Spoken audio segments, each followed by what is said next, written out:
In January of 1889, on a cold morning in Turin, Italy, a man stepped out of his small, rented room, his mind bright with philosophy, his body worn with illness, his heart trembling with solitude. His name was Friedrich Nietzsche. He walked through the narrow streets, past carriages, soldiers, and shopkeepers. He had been writing furiously for months, dozens of pages every day, as if something inside him knew that his time was running out. In the marketplace, he saw a scene that would break him. A horse was being beaten by its owner, struck again and again, the sound echoing through the square. Something in Nietzsche's soul snapped. He rushed forward, threw his arms around the horse's neck, and wept. He whispered, "I understand you." The crowd stared. The man who had written thus, spoke Zarathustra, the man who had declared the death of God, had now collapsed in tears at the sight of suffering. It was as if the philosopher who taught humanity to face the abyss had finally met his own. That day marked the end of Nietzsche's sanity. He was taken home, trembling and incoherent. He wrote letters to his friends, signing them, not as Nietzsche, but as Dionysus, the crucified one, and sometimes simply the Redeemer. For 11 years, until his death in 1900, he lived in a silent twilight, his body alive, his mind gone.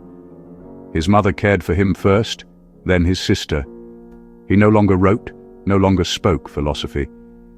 He sat in gardens, staring at the sky.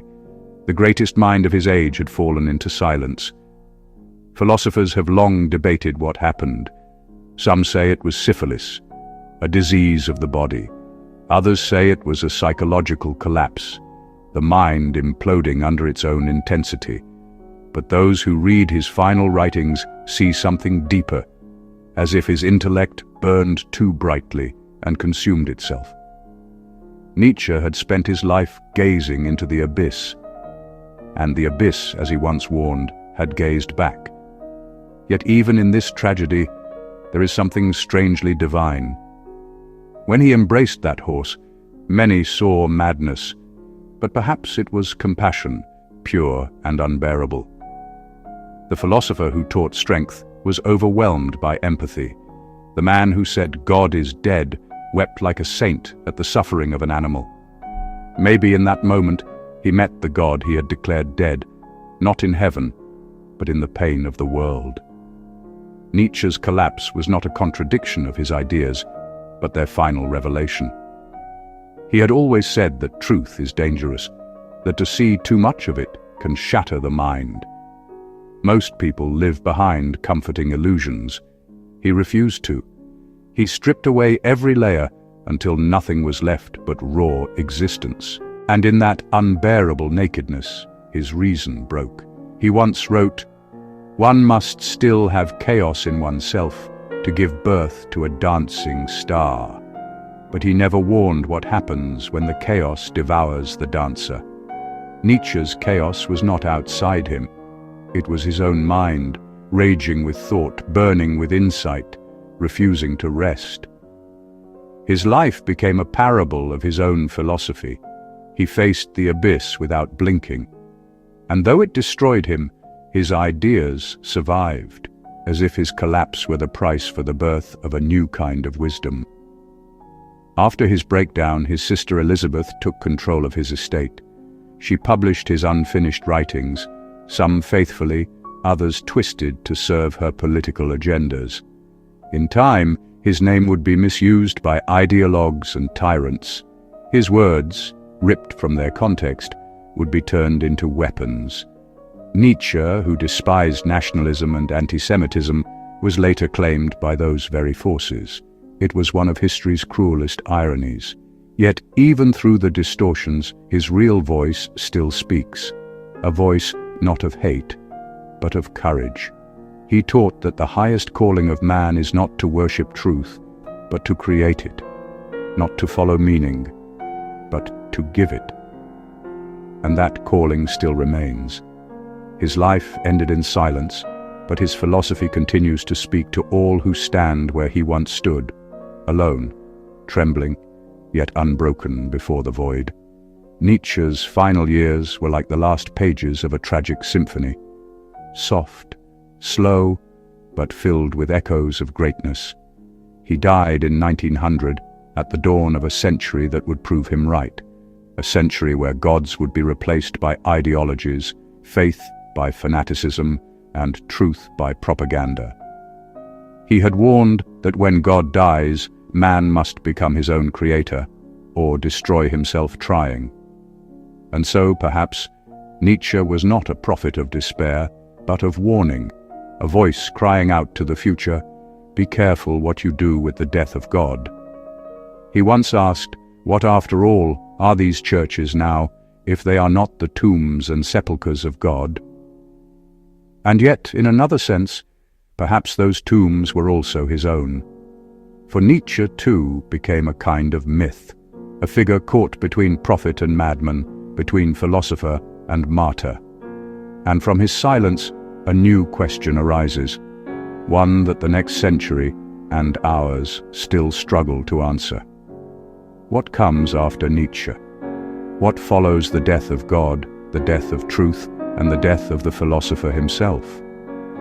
That question leads us to the next part of our journey, the world that emerged after Nietzsche's voice went quiet. A world shaped by his shadow, haunted by his warnings, and still searching for light. When Nietzsche died in 1900, Europe stood on the edge of a new age, an age that would prove every one of his prophecies true. He had warned that the death of God would not bring peace, but a storm. He wrote that when the highest value falls, humans will seek to replace it, and what they choose will define the future. He was right. The 20th century became a laboratory for meaning. Without heaven, people turned to ideology. They built new temples, not of stone, but of power. Out of Nietzsche's silence rose the drums of war. The old world, built on empires, churches, and divine authority, collapsed into dust. In its place came movements promising salvation without God: nationalism, socialism, communism, fascism. Each claimed to bring purpose back to humanity. Each offered a vision of heaven on earth, and each, in its own way, became a new god, demanding sacrifice. Nietzsche's warning echoed across the century. Beware those who promise redemption without transcendence. Because when man tries to become God without first becoming wise, he creates hell. The First World War shattered Europe's faith in progress. The Second revealed how far human reason could fall.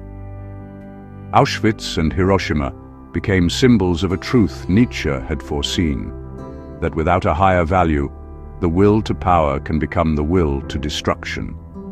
He had written, "He who fights monsters should see to it that he himself does not become a monster."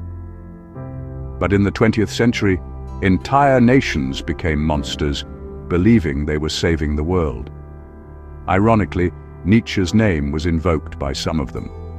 His sister, Elizabeth, a devoted nationalist, distorted his writings to support ideologies he despised. She removed his scorn for anti-Semitism, twisted his praise of strength into racial superiority, and handed his words to tyrants. Thus, the philosopher who dreamed of the overman, the creator, the artist, the free spirit, was turned into a prophet for conquest. It was one of history's darkest misreadings. But the true Nietzsche cannot be confined to politics. His ideas reached far beyond the battlefield, into art, psychology, and philosophy itself.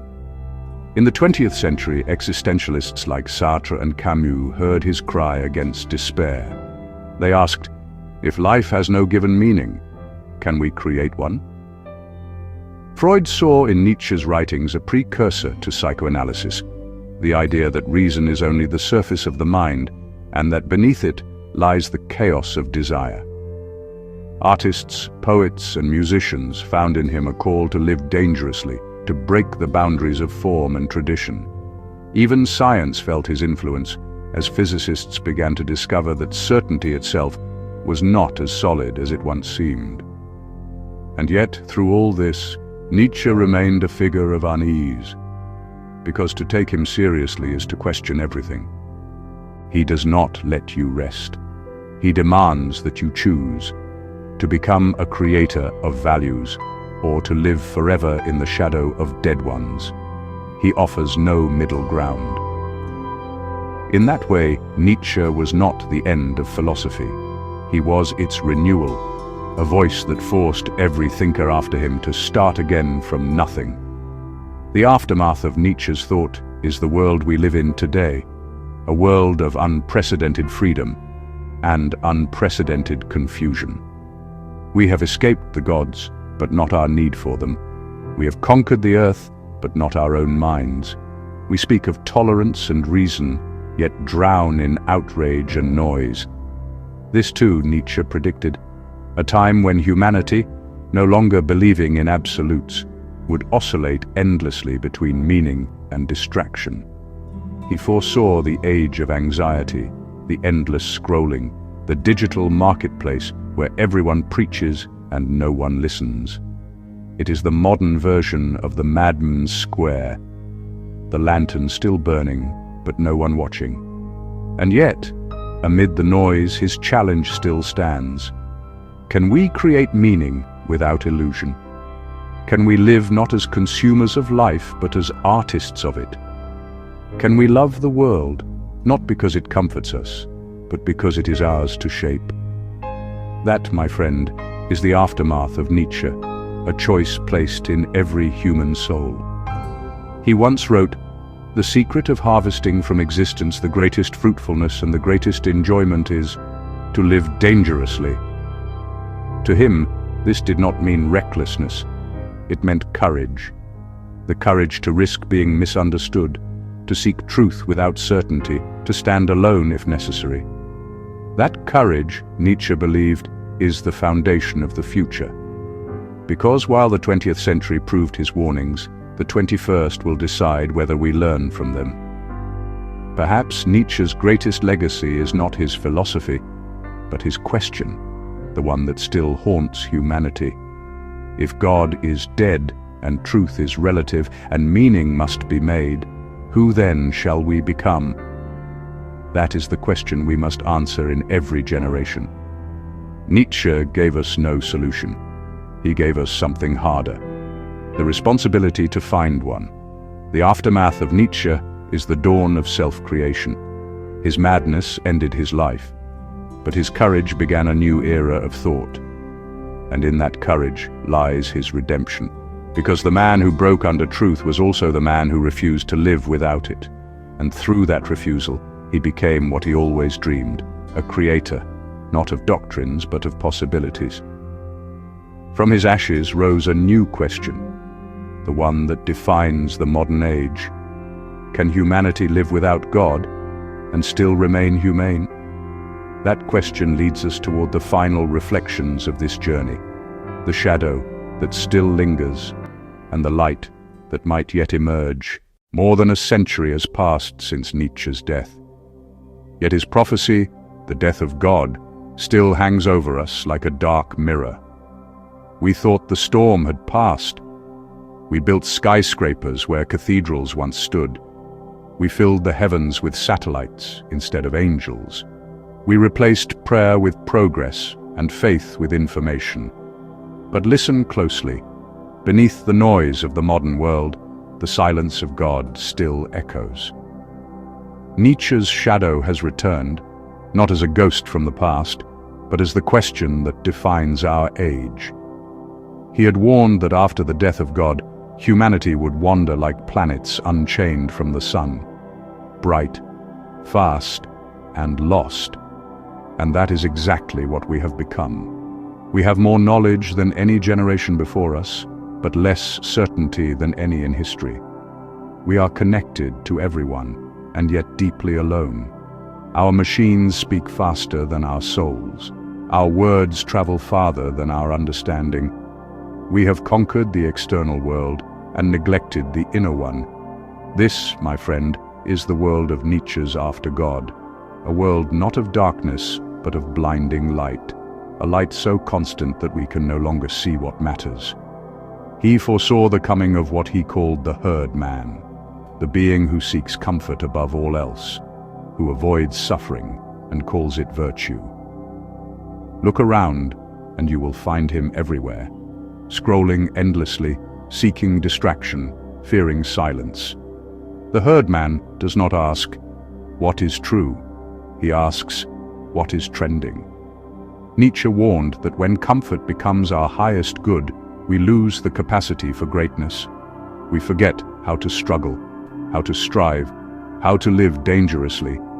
And yet, Nietzsche's shadow is not only darkness, it is a reflection of what remains unfinished in us. Because even now, the questions he asked still burn. What is morality in a world without absolutes?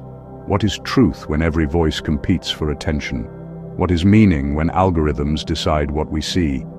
These are not academic puzzles. They are the spiritual crisis of the modern mind. We stand, just as Nietzsche predicted, in the middle of the crossroads between creation and collapse. He once wrote, "All great things must first wear terrifying and monstrous masks in order to inscribe themselves on the hearts of humanity." Perhaps that is why his philosophy still unsettles us, because it forces us to face the monsters of our own making. Technology without wisdom, freedom without direction, power without conscience. Each of these is a form of the will to power, but without the overman's discipline, without the artist's vision. Nietzsche's shadow is not his fault. It is our reflection in the mirror he held up. And yet, within that shadow, there is light. Because his warning was never meant to destroy faith, it was meant to purify it. He wanted us to stop believing in borrowed truths and start living by created ones. He wanted us to rediscover the sacred, not in heaven, but in the human spirit itself. He believed that if we could no longer kneel before God, then we must learn to stand as creators. The overman was never meant to replace God, but to awaken the godlike potential within humanity. Look at our age, our art, our science, our technology. We have achieved miracles that once seemed divine, but we are still searching for meaning, still haunted by questions that no invention can answer. What is love without eternity? What is knowledge without wisdom? What is progress without purpose? Nietzsche's shadow returns every time we face these questions. It follows us through the neon streets, the glowing screens, the digital towers we have built in place of temples. We cannot escape him, because he spoke not only of the 19th century, he spoke of the human condition itself. And perhaps that is why his words still pierce like lightning. Man is a rope, tied between beast and overman, a rope over an abyss. That rope is still stretched tight. We walk it every day, between comfort and courage, between illusion and creation, between despair and hope.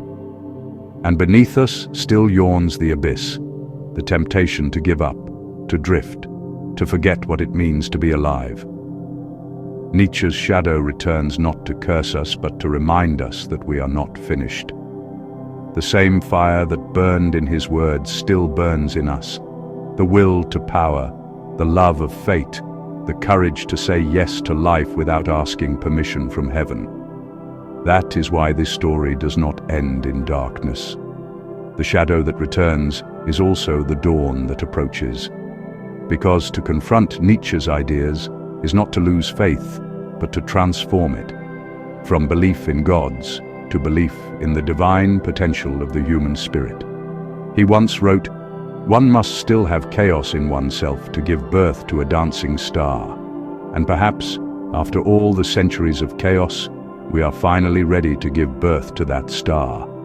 The shadow of God remains, but so does the light of man. And if we can learn to live in that balance, not denying the void, but illuminating it, then Nietzsche's prophecy will not end in despair, but in transformation. The shadow returns, not to haunt us, but to guide us toward the dawn.